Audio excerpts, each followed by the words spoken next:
कहानी का नाम भूतिया बस।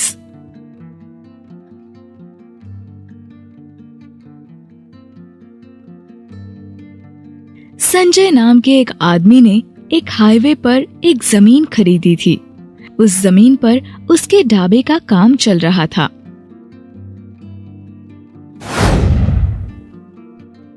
कुछ ही दिनों में ढाबा शुरू हुआ।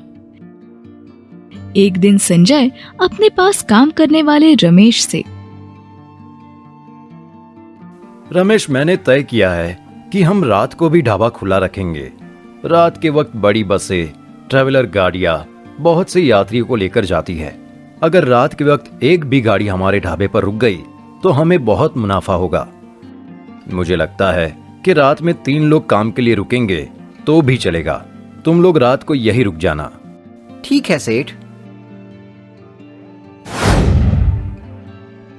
उस दिन के बाद संजय का ढाबा देर रात तक खुला रहने लगा। संजय रात के 11:30 बजे तक ढाबे से निकल जाता था। बाद में रमेश, राजेश और भोला तीनों वहां रुकते थे। 2 महीने हो चुके थे, लेकिन रात में एक भी बड़ी गाड़ी ढाबे पर नहीं रुकी थी। एक रात रमेश, राजेश और बर्तन घिसने वाला भोला सब काम निपटाकर गप्पे मार रहे थे। सर्दी का मौसम था, इसलिए तीनों आग जलाकर हाथ सेक रहे थे। तभी अचानक एक हॉर्न बजा। एक बड़ी सी बस ढाबे पर आकर रुक गई। उस बस से 15-20 लोग नीचे उतर गए। उन्हें देखकर रमेश, आइए आइए, आप सब बैठिए, हम आपके लिए स्वादिष्ट खाना बनाकर लेकर आते हैं। इतने लोगों का खाना फटाफट बन जाए, इसलिए रमेश ने भोला को भी उनकी मदद करने के लिए कहा। सबको बैठने को बोलकर तीनों किचन में चले गए। फिर, सुनो राजेश और भोला, इन सब की ऑर्डर बनाने के लिए हम तीनों को जल्दी जल्दी हाथ चलाने पड़ेंगे। आज पहली बार रात में कोई गाड़ी हमारे ढाबे पर रुकी है। सेठ को जब ये बात पता चलेगी तो वो भी बहुत खुश होंगे। फिर तीनों मिलकर खाना बनाने लगे। 20 मिनट के बाद खाना बनकर तैयार हुआ। रमेश ने कहा, तुम दोनों थाली में खाना परोसो, तब तक मैं बाहर जाकर सबको बताता हूँ कि खाना तैयार है। रमेश सबको बताने के लिए बाहर आता है और बाहर देखता है तो बाहर कोई नहीं होता। बाहर कोई नहीं है ये देखकर रमेश चौंक जाता है। फिर, राजेश, भोला, अरे बाहर आओ जल्दी।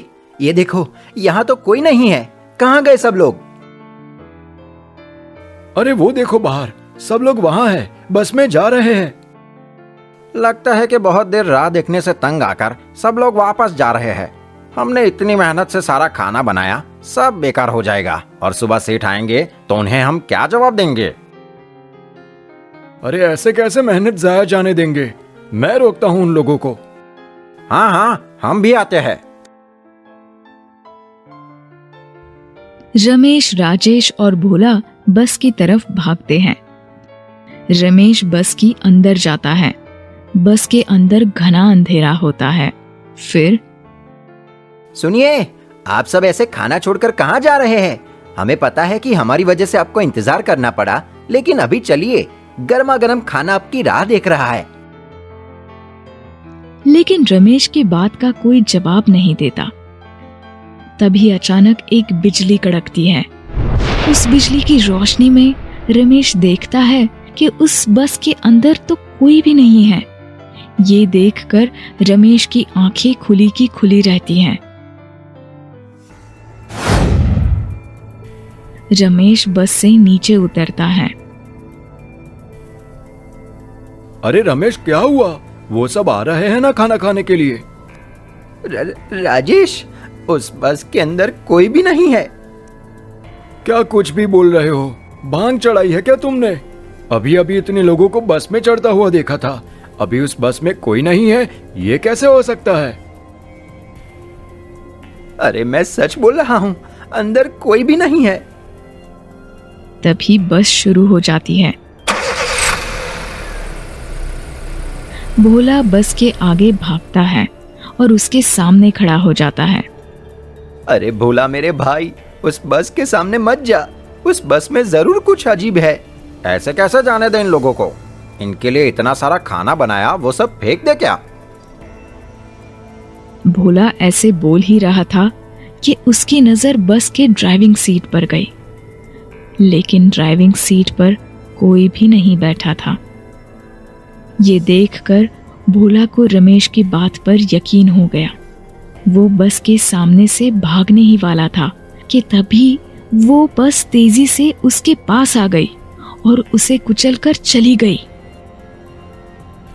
भोला के दोनों पैर कट गए। वो बस आगे रास्ते छोड़कर झाड़ियों के बीच चली गई और वहीं पलट गई। ये सब देखकर रमेश और राजेश का दिमाग सुन्न हो गया। उन्होंने भोला को अस्पताल में एडमिट किया और उसके घर वालों को खबर कर दी। सुबह जब संजय ढाबे पर पहुंचा तब उसने देखा कि ढाबा खुला हुआ, खाना पड़ा है, लेकिन रमेश, राजेश और भोला का कहीं पता नहीं है। फिर संजय रमेश को फोन करके, हेलो रमेश, अरे तुम लोग कहाँ हो? और ये क्या, इतना खाना बनाकर ऐसे ही छोड़कर तुम लोग कहाँ चले गए हो? ये खाना बासी लग रहा है, कल बनाया था क्या? सेठ जी, कल रात एक बहुत बड़ा हादसा हो गया। आज से मैं और राजेश इस ढाबे पर काम करने नहीं आएंगे। क्या? ये क्या बोल रहे हो? मैं अब अचानक 2-3 लोग कहां से लेकर आऊंगा? और ऐसा क्या हुआ कि अचानक तुम्हें काम छोड़ना है? फिर रमेश रात की पूरी बात संजय को बताता है। वो सब सुनकर संजय को भी कुछ समझ नहीं आता कि क्या सच है और क्या नहीं। बाद में वो हाईवे के पास के एक गांव में जाकर गांव वालों से पूछताछ करता है। तब उसे पता चलता है कि 3 सालों पहले रात के 1:30 बजे एक बस का एक्सीडेंट हुआ था और 15-20 लोगों की मौत हुई थी। वो वही जगह थी जिसके ठीक सामने संजय का ढाबा था। संजय समझ गया कि रात को उसके ढाबे पर जो बस रुकी थी वो साधारण बस नहीं थी। वो एक भूतिया बस थी जिसके अंदर उस हादसे का शिकार हुए लोगों की भटकती हुई आत्माएं बैठी थी। अब संजय वो ढाबा बंद तो नहीं कर सकता था, इसलिए उसने तय किया कि वो ढाबा रात के सिर्फ 11 बजे तक ही खुला रखेगा ताकि फिर से ऐसा कोई हादसा ना हो।